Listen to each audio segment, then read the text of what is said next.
had to choose a play that describes who Austin Pendleton is, what play would that be? There is, I don't know.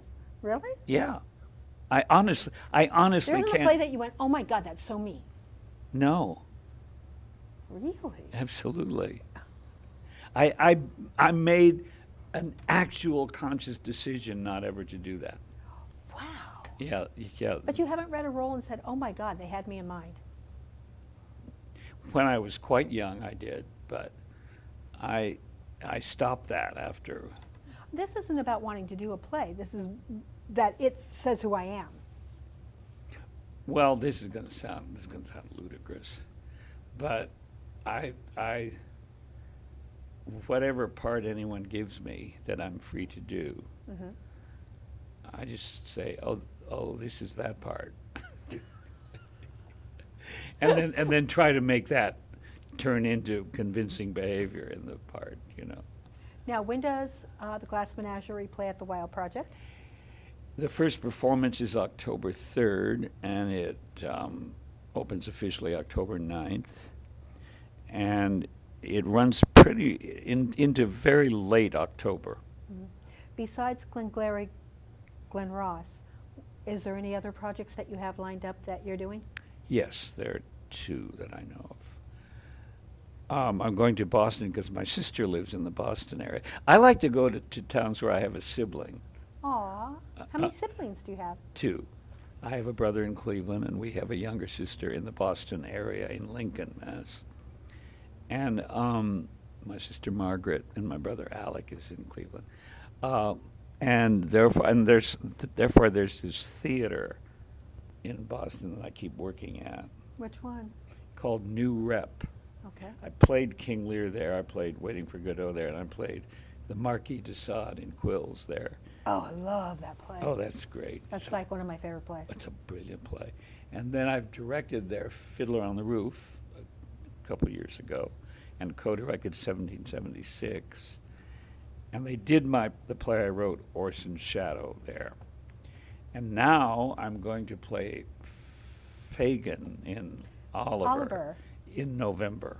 I'll rehearse in November and play it in December. Oh, how exciting. And again, it's a great role, as is the role in Glengarry, but also there's the appeal of it. I love I get that to stay with role. my sister. Yeah. And what's the second thing you have planned? The Red Devil Battery, signed by Tennessee Williams. This The production. Tennessee Williams year. Yeah. This production, the Red Devil Battery Sign was a late play of his. And it was on its way to Broadway with very good people, Claire Bloom and Anthony Quinn, and directed by Ed Sheeran. I mean, really, in 1975, and it closed in Boston on the way to Broadway. And David Merrick said a mean thing. He was the producer, and they said, "Are you closing it for good?" He said, "No, I'm closing it for bad."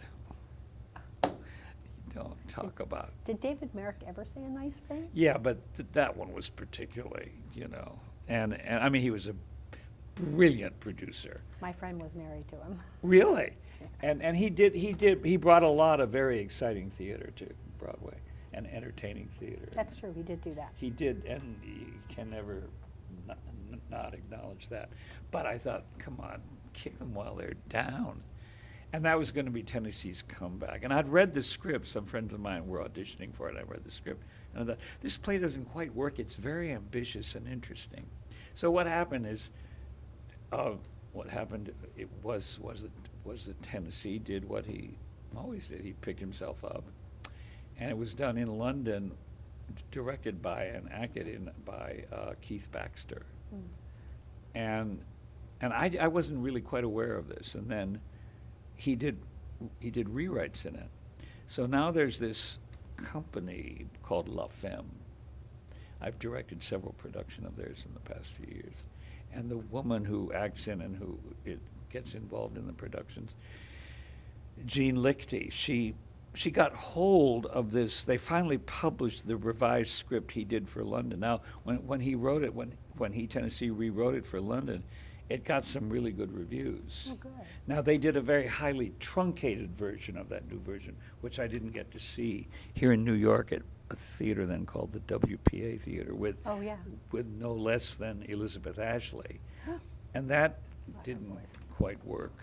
But I think it was because they cut so many scenes. But in any event, I didn't see it, and I'd never read this revised script. And Gene Lichty a few months ago showed me the script, the revised, the Red yeah. Devil Battery sign. And I thought, whoa, this is one of his major works. He got it right finally in the rewrite. And it's very un-Tennessee in a lot of ways. It's really political, and it's prescient, to put it mildly. It really, I mean, the play has to be set when it was written, which is 1975, but it's set in Texas, it's set in Dallas. It's not like his other plays. It has the same quality of writing, but it's a whole different energy than. I like when writers go in different directions. Yes, and so- this is really one of his major plays now. It started out as an effort to be one of those, and now it is one of those. When does it play? It starts playing I think the first preview is in early April. And it's going to be, I think, at a theater in Theater Row where I just acted for a few months, the Acorn Theater, in a play called Life Sucks. Which kept extending. Yeah, yeah. And the Acorn it was a great space for Life Sucks, and it's going to be a great space for the Red Devil Battery sign. So that'll play for it plays April and May, essentially. In time for award season. Well, I know, you don't think about these things. I certainly don't think. I agree with Kate Nelligan. Well, I have to because, unfortunately, I'm involved in them. In what? Outer Critics and Drama Desk. Oh, well, yeah. I'm a Tony voter. I mean, I'm not a nominator. So the thing is, you get to see I everything. would love to be a Tony voter. Oh, you get to see all these Broadway shows. But that's not why, because sometimes I think the things that win should not. And Totally. it annoys me what doesn't win. Yeah, but the only thing that really matters about that is the box office. And Yes. with the Tonys, But that's why it annoys me, because shows that I really think should win because of the box office don't. yeah.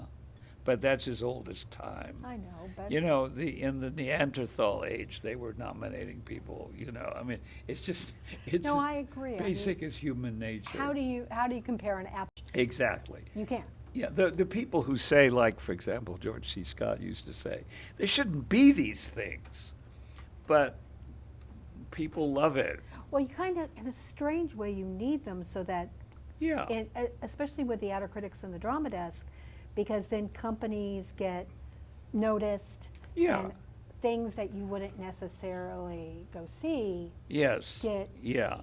picked Well, up. and a lot of nominated shows, just during the period of when they're nominated, get a real boost. Right. And also for a playwright, it's wonderful. Or even for an actor, if they can put in their bio, Tony nominated. Right. I mean, it boosts your does a career. lot of good. It does a lot of Does good. a lot of good. Yeah. Anyway, you've heard it here with Austin Pendleton, and go see the Glass Menagerie at the Wild Project. Mm-hmm.